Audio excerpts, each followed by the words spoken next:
Assalamualaikum warahmatullahi wabarakatuh. Selamat pagi anak-anak smart semua. Hai. Apa kabar kalian hari ini? Tentunya dalam keadaan baik dan dalam keadaan sehat, tidak kurang suatu apapun. Begitu juga dengan keadaan Bapak. Pagi ini kita masih dipertemukan walau tidak secara langsung, namun lewat pembelajaran daring atau belajar online dari rumah. Walau belajar dari rumah, anak-anak smart sekalian tetap jaga jarak, rajin cuci tangan menggunakan sabun, dan pakai masker selalu agar kita terlindung dan ikut mencegah penyebaran COVID-19. Sebelum mengikuti pembelajaran, jangan lupa bagi anak-anak smart semua untuk membantu orang tua di rumah ya. Oke, kita lanjutkan kembali pembelajarannya. Tetap semangat dan selalu tersenyum. Baiklah, anak-anak smart sekalian, hari ini kita akan membahas muatan materi tema 5 wirausaha. Subtema 3, ayo belajar berwirausaha dalam pembelajaran ke-1. Sebelum kita memulai pembelajaran, mari kita berdoa menurut agama dan kepercayaan masing-masing. Berdoa, mulai. Berdoa, selesai. Selanjutnya, mari kita simak tujuan dan kompetensi dasar pembelajaran yang akan kita capai pada pembelajaran hari ini.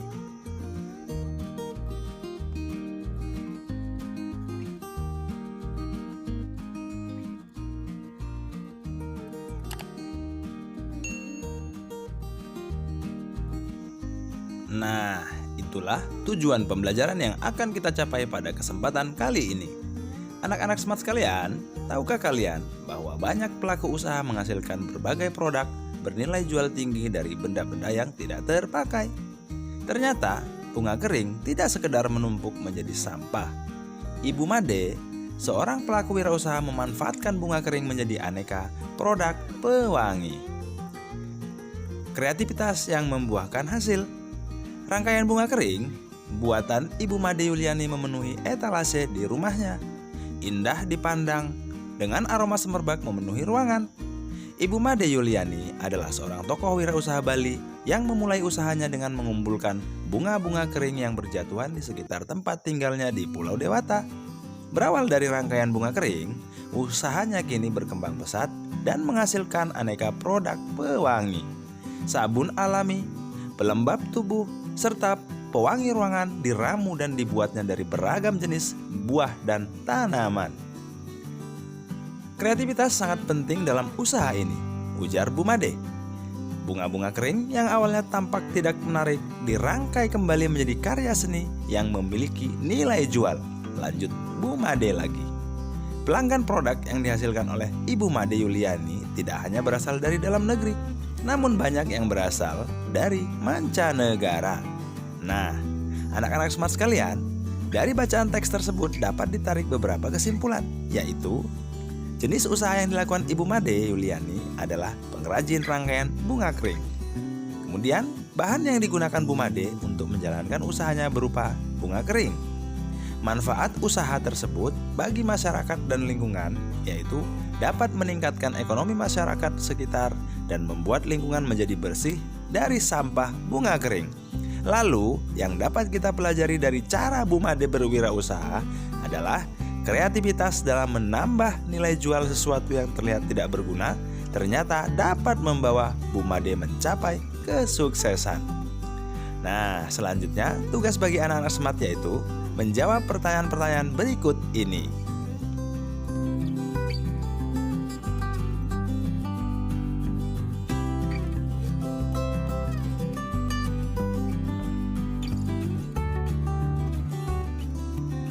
Anak-anak smart sekalian, diberlakukannya MEA atau Masyarakat Ekonomi ASEAN tentunya akan mempengaruhi arus barang dan jasa, termasuk produk-produk yang dihasilkan oleh Ibu Made Yuliani. Apakah MEA itu? Bagaimana MEA mempengaruhi kehidupan kita? Apa manfaat MEA bagi Indonesia dan negara-negara ASEAN lainnya? Mari kita pelajari lebih lanjut. Anak-anak smart sekalian dapat mempelajari dan mengetahuinya dengan membaca teks berikut ini.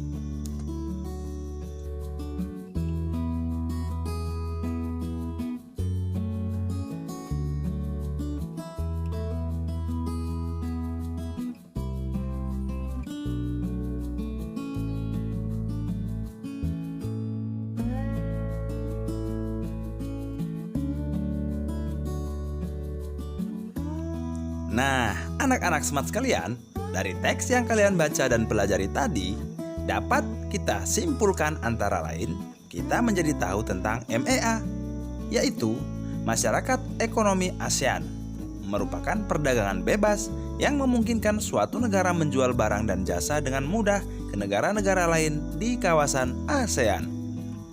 Hal yang perlu diperhatikan oleh pelaku usaha dalam menghadapi MEA, yaitu pelaku usaha harus meningkatkan kualitas barang agar layak bersaing dengan barang asing. Hal yang perlu disiapkan oleh tenaga kerja Indonesia agar mampu berpartisipasi di MEA, yaitu kita harus meningkatkan kualitas sumber daya manusia agar dapat bersaing dengan tenaga kerja asing. Lalu, sebagai pelajar, hal yang harus kalian lakukan mulai saat ini agar nanti ketika sudah menyelesaikan pendidikan mampu berpartisipasi di MEA, yaitu dengan cara belajar dengan rajin dan sungguh-sungguh agar bisa menjadi pribadi yang unggul dan berdaya saing tinggi di era MEA.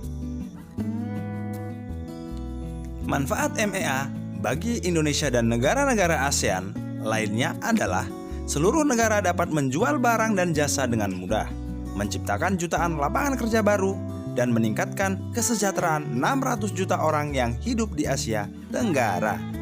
Di samping itu, MEA juga akan membuka peluang bagi usaha kecil untuk berkembang. Salah satu contohnya adalah dengan membuat cenderamata berbahan magnet untuk wisatawan. Perhatikan cenderamata dari magnet berikut ini. Cenderamata tersebut biasanya ditempelkan di pintu kulkas. Mengapa cenderamata tersebut dapat menempel di pintu kulkas? Yap, betul sekali. Karena bahan kulkas terbuat dari baja dan besi. Tahukah kalian bahwa magnet mempunyai medan? Apa yang dimaksud dengan medan magnet? Medan magnet adalah daerah atau wilayah yang dipengaruhi oleh gaya magnet. Medan magnet tidak dapat kita lihat, tetapi dapat digambarkan. Besar medan magnet tergantung pada kekuatan magnet. Nah, untuk mengetahui lebih banyak tentang medan magnet, anak-anak smart di rumah dapat melakukan percobaan berikut ini. Nah, setelah melakukan percobaan, lalu tulislah hasil percobaan kalian dalam bentuk laporan.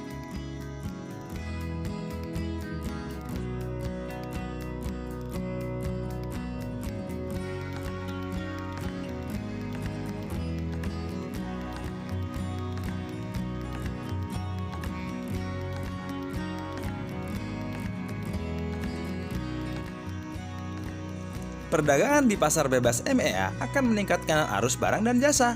Tahukah kamu bahwa banyak usaha kecil dan menengah mengirim barang-barang mereka kepada konsumen menggunakan jasa kurir? Sebelum barang dikirim kepada konsumen, biasanya penjual mengisi formulir terlebih dahulu. Berikut ini adalah salah satu contoh formulir pengiriman barang untuk di dalam negeri.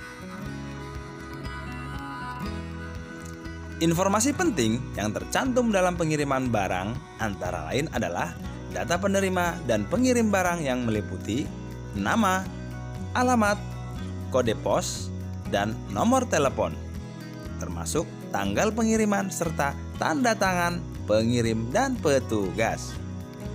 Kita perlu mencantumkan kode pos dalam formulir pengiriman barang yang bertujuan untuk mempermudah kurir dalam mengirimkan barang. Alamat juga harus dicantumkan dengan jelas, karena jika alamat penerima barang tidak ditulis dengan lengkap, maka kurir yang mengirim barang tersebut akan kesulitan menemukan alamat si penerima yang dapat mengakibatkan barang tidak sampai ke tangan penerima. Kita juga perlu mencantumkan nomor telepon pengirim dan penerima dalam formulir tersebut, agar sang kurir bisa menghubungi penerima atau menginformasi kesesuaian barang dan alamat, atau menghubungi penerima ketika alamat tak kunjung ditemukan atau terjadi hal lain. Selanjutnya, tugas bagi anak-anak smart sekalian yaitu berdasarkan teks formulir tersebut, jawablah pertanyaan berikut ini. Baiklah anak-anak smart sekalian, hari ini kalian sudah belajar banyak hal. Antara lain menjelaskan tentang usaha dan kreativitas menghasilkan produk bernilai jual tinggi, lalu melakukan percobaan medan magnet, serta mengisi formulir pengiriman barang dalam negeri. Semoga materi yang Bapak berikan menjadi pengetahuan yang bermanfaat bagi kalian. Tetap belajar, selalu jaga kesehatan dan jangan lupa untuk beribadah serta berdoa. Dan patuh serta taat terhadap kedua orang tua. Karena ridho dan restu orang tua akan selalu mengantarkan kita pada keberhasilan dan kesuksesan. Sampai jumpa pada video pembelajaran berikutnya. Akhir kata, billahi taufiq wal hidayah. Wassalamualaikum warahmatullahi wabarakatuh.